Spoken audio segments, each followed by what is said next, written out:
ngasi ki topic Bharat Biotech ki Covaxin asi kiyam effective oibage aduga vaccine asida sanau gi serum yaubra yaudabra. Biotech ki Covaxin asi phase 3 trial tawbada 77.8% effective oi haibasi khanglei. Source ki matung ina Bharat Biotech asi Hyderabad ta laiba company ni social media gi post kharagi matung ina Covaxin se sanau masagi serum yawi hainaki. Hindu dharma gi oinadi san haibasi yamna sengba haibadi sacred animal ni haina thazai. Adu tanatana sanga sadaba mi gi oinasu wafam masi yamna serious oina launare.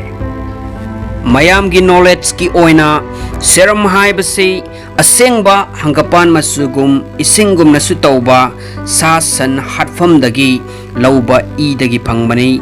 I asina phamjin khraba matungda laihauba mahi saruk aduni maru oina san masa chenbigi thamoi adu anesthesia amata yaudana thindat laga laubani. Masigi act asi sa san nungsiba mayamnadi miyoibagi lamchat natte hainabasu adumak yaudabadi natte.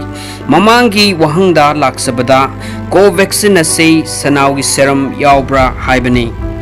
Asengba makkidi sanaugi serum asi viro cells semba khaktangdang sijinnabani.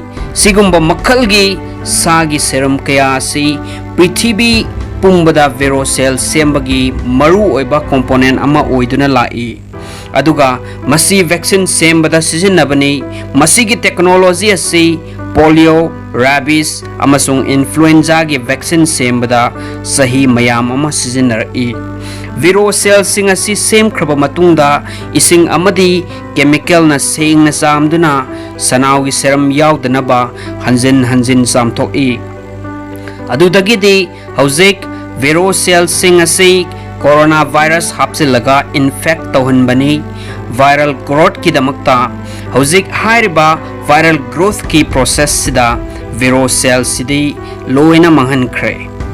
Masi loiraga masigi achauba virus asi amuk hatoe haibadi mapangal lehendre inactivate tawre aduga sengdoe. Masigi asiba virus asini vaccine gi aroiba product oina sijinnaribasi masina maram oiduna final product Covaxin sida sanaugi serum sunga yaude. Masi scientist singna counter explanation oina pibani nakhoi gi mot na kari oiri comment box ta phongdok piramu. Thank you.